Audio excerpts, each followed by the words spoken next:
Merci Monsieur le Président, mes chers collègues. Alors, je dois dire que le propos que je vais tenir va être un peu décalé avec la personne qui vient de me précéder. Je tiens à porter toutes mes excuses sur ce sujet, mais je serai un peu décalée.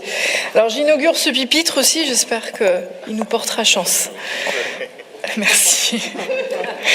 Avant d'entrer de manière plus fine dans le document, alors je veux bien parler, et je vais parler un peu aussi de ce paradoxe, c'est bien du document qui nous a été soumis pour cette session, je reviendrai tout à l'heure, parce qu'il y a un autre document qui circule, dont je viendrai expliciter quelques éléments. Il convient, je pense, avant tout de s'interroger sur la finalité de l'exercice que vous nous proposez.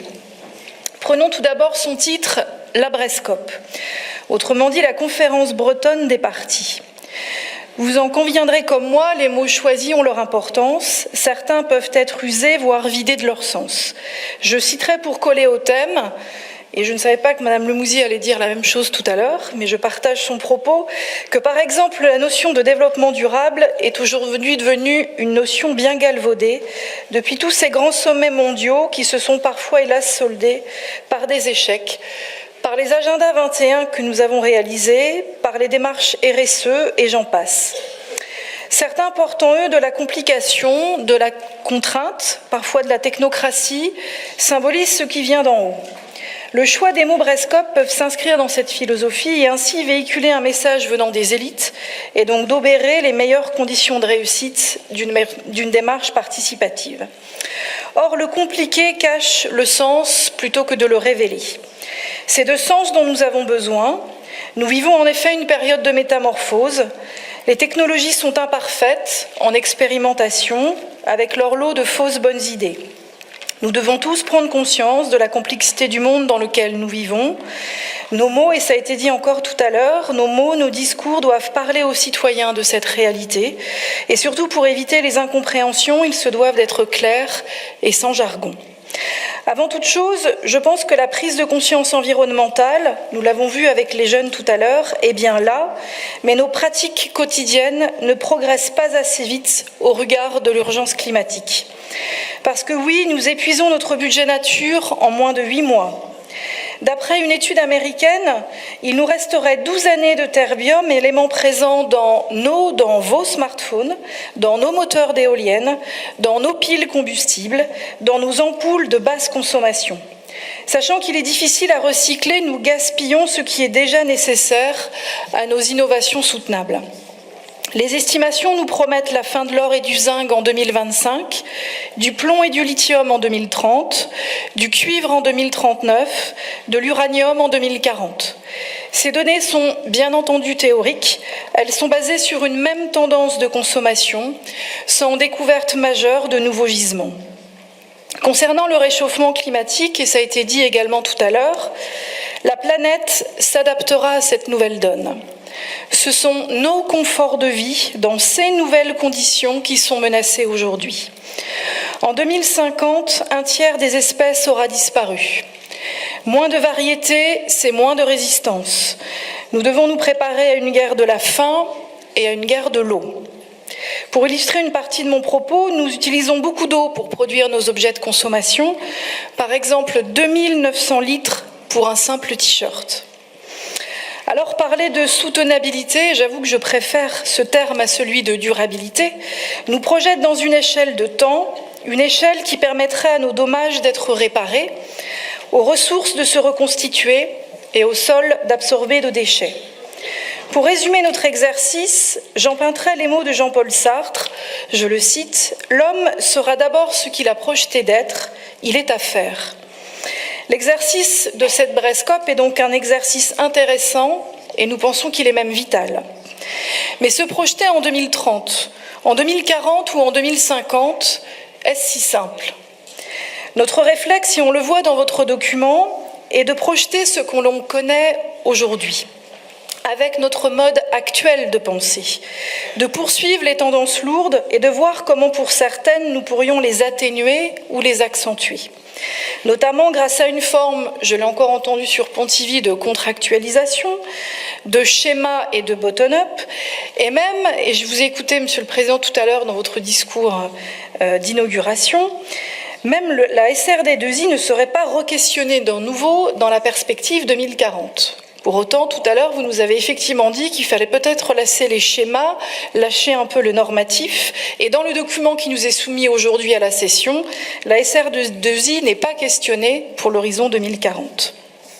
Alors naturellement, nous nous reposons sur la technologie que nous maîtrisons aujourd'hui, sur les postulats de notre époque, sur des vérités considérées comme absolues parce qu'éprouvées par le passé. Nous avons été élevés dans le mythe du progrès perpétuel, sans contrainte ni conséquence. Cependant, le futur n'est pas une ligne tracée de manière continue du présent. C'est comme si on imaginait le futur à l'aide d'un rétroviseur. Ce n'est jamais à partir de ce qui est que l'on prédit avec justesse l'avenir. C'est à partir de signaux faibles, de considérations plus globales, à partir peut-être de visions différentes, en dehors de la boîte, que l'on peut imaginer des scénarios à venir. Le présent ne serait pas un cliché. Alors la projection dans une Bretagne à 2040 va et doit nécessiter un accompagnement méthodologique particulier. Partir de scénarios de vie. Et je crois que tout à l'heure, M. Morvan d'ailleurs a parlé d'ailleurs de scénario un peu de vie, parce qu'il s'est projeté en 2040, de fiction, de raisonner comme une cause et non comme un schéma prescriptif. Cette Brescope nous oblige dès à présent à poser l'ambition que nous souhaitons donner. Nous avons vécu une période où nous avons pratiqué pour répondre à l'urgence ce que je vais appeler un petit lifting de nos modèles. La croissance sera, et elle sera verte. La révolution industrielle troisième est arrivée. Nous achetons les mêmes types de produits, et j'en fais partie, estampillés verts, comme si on achetait une déculpabilisation. Nos métiers restent les mêmes, ils sont juste devenus responsables. Le durable est devenu un amendement. Alors à cette session, ce n'est pas tant des orientations à nos yeux qu'il faut débattre, mais jusqu'où peut-on aller dans notre exercice ? Et là aussi, Monsieur le Président, je vous ai écouté tout à l'heure et je trouve une contradiction entre la manière dont vous avez explicité l'exercice dans votre propos et le document que vous nous avez donné à débattre. Souhaitons-nous donc une Bretagne zéro pollution en 2040 ? Se projeter... Ah, il y a un petit souci de... Se projette-t-on dans un nouveau monde ? Ou bien conservons-nous une Bretagne gardant les mêmes fondamentaux, le même modèle breton que nous retrouvons dans les thématiques consensuelles, poursuivant une transformation acceptable qui ne nous fait pas sortir de nos zones de confort ? À la lecture du document, vous ne semblez pas d'ailleurs vous autoriser à pousser l'exercice jusqu'au bout et à renverser la table. Vous restez dans la réserve et vous restez dans le confort. Pour nous, cette démarche est l'occasion d'être créatifs, de coller aux enjeux et jouons vraiment le jeu. Autre élément important à nos yeux, comment faisons-nous naître chez les Bretonnes et les Bretons un désir de changement dans une région réputée pour sa qualité de vie et pour le bonheur d'y vivre ? Comment combler l'individu d'aujourd'hui ? Pas forcément celui de 2040, mais celui d'aujourd'hui. Car parler toujours de sacrifices et de bénéfices lointains, que nous ne connaîtrons peut-être pas, n'est certainement pas vendeur. Que proposons-nous entre 2020 et 2040 ?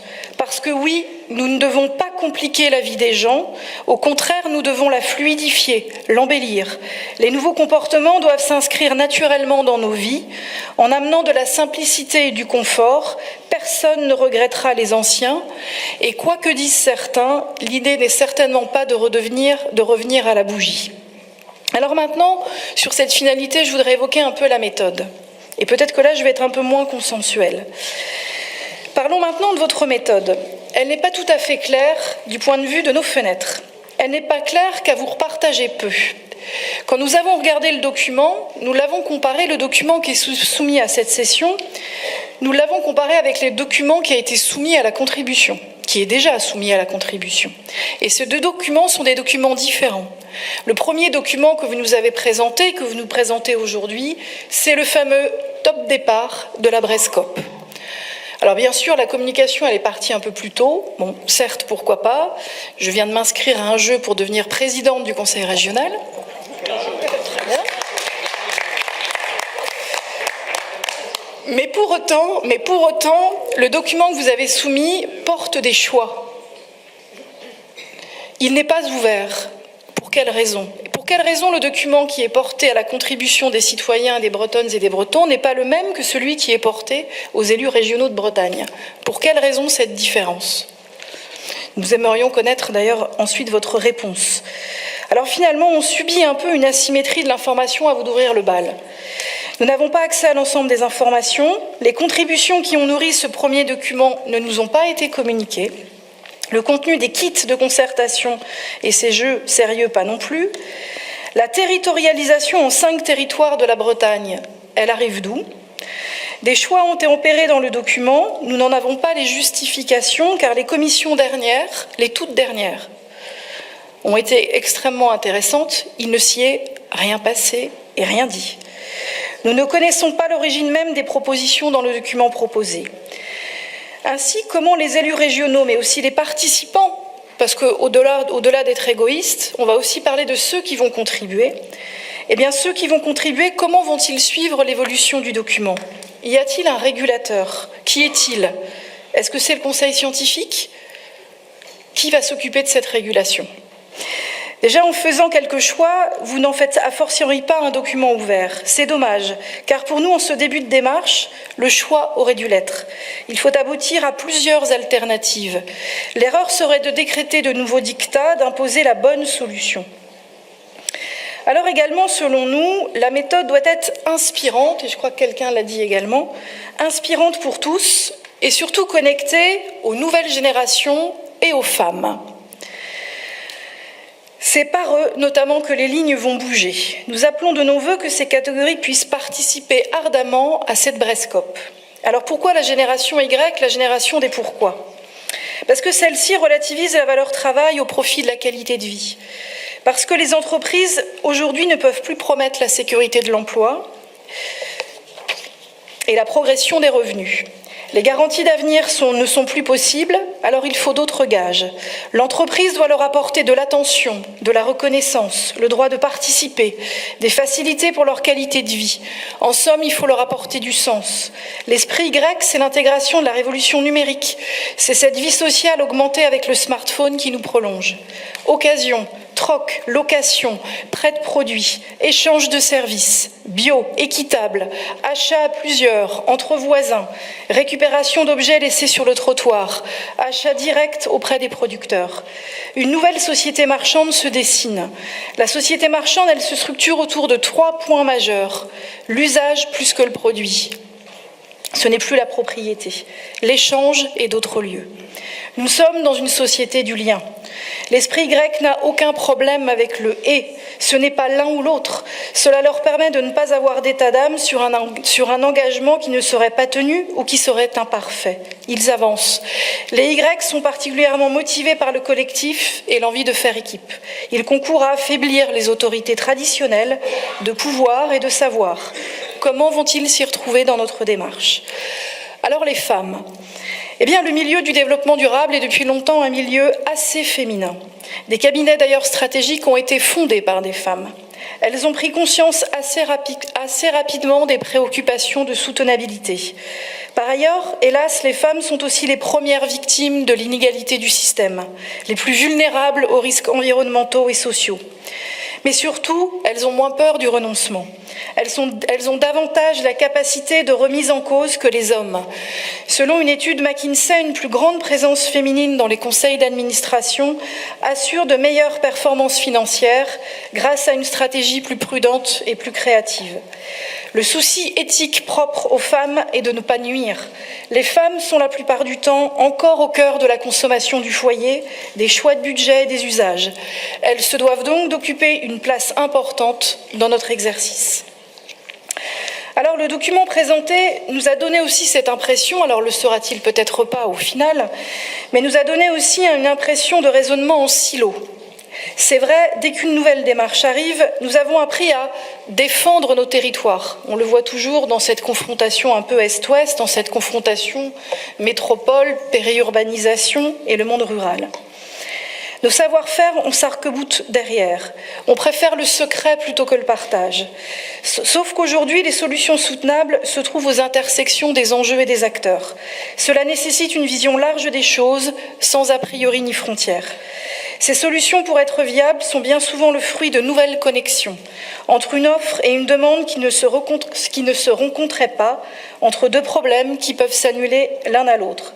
Le besoin de matières premières de l'un peut trouver sa solution dans le déchet d'un autre. L'économie circulaire, l'économie industrielle et l'économie de la fonctionnalité sont des enjeux incontournables pour changer les choses à grande échelle. Ces nouvelles façons d'aborder l'industrie, les territoires et les offres, nous obligent à repenser radicalement les processus de manière collaborative, élargie, en écosystème et en chaîne de valeur. La formulation en 3 défis n'est peut-être pas la plus en adéquation avec cette transversalité, d'autant plus que peut-être que nous avons des défis à relever, c'est comment allons-nous survivre en 2040. Pour cela, nous avons besoin, et ça a été dit, de l'intelligence collective pour créer du neuf sans vieilles recettes. Je terminerai aussi sur la nécessité sur le normatif. Dans vos propositions, nous assistons aussi au grand retour un peu du normatif. Vous nous proposez un produit un peu, si j'ose dire, 2 en 1, la Brescope et le SRADET. Là, c'est moins qu'on puisse dire, c'est un petit peu moins inspirant. Il nous faut vraiment, et on vous le demande, de la souplesse, de la réactivité. Il n'y a rien d'agile dans les normes, dans les réglementations, dans les cahiers des charges qui s'empilent. Le développement durable ou la RSE sont vécus déjà aujourd'hui comme des contraintes, des exigences abstraites, de nouvelles règles. L'approche du développement durable ou de la RSE se fait par la méthode qui serait universelle. Cela laisse peu de place à la créativité, à l'appropriation et à l'autonomie. C'est ce dont nous avons besoin. Le développement durable doit produire des projets mobilisateurs et être source de différenciation. Il doit être humanisé. Aucune procédure, aussi structurante, utile et qualitative soit-elle, ne peut apporter ces moteurs essentiels. Même si l'exercice du SRADET nous est imposé, soyons vigilants à laisser de la souplesse, à faire confiance aux acteurs. L'esprit schéma n'est plus adapté aux jeunes générations qui seront les leaders de demain. Ces nouvelles générations veulent du plaisir, du sens et de l'horizontalité. Sur le rôle de la puissance publique, face à tout cela, quel peut être le rôle de la région ou de la puissance publique ? Eh bien, nous vous proposons d'aller un petit peu plus loin et peut-être de proposer aujourd'hui une assemblée participative citoyenne. Pourquoi cette participation citoyenne n'a pas été proposée au niveau des outils? Et je terminerai juste mon propos, vous l'avez compris, pour laisser la place à d'autres. Nous vous proposons d'aller plus loin dans l'exercice. Nous vous invitons à regarder les choses en face, à inventer en dehors des dogmes. Viser le zéro pollution pour la Bretagne, ce serait nous engager et créer une dynamique sans précédent. Elle nous permettrait d'être créatifs et sortir de la boîte. En somme, comment vivre heureux demain en Bretagne avec un certain confort. Merci. Merci, madame.